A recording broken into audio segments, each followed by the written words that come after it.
He's a very, very good shooter. Has been knocking them down all season long, and not at a clip where it's 100%. He didn't miss tonight, but yeah, he's a pretty good shooter.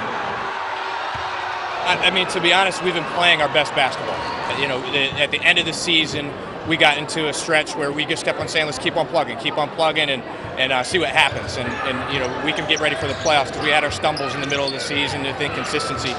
And then, you know, the last 4 or 5 games, we've really been playing well and playing as a team. And I think that's what the biggest part of basketball is playing as a team.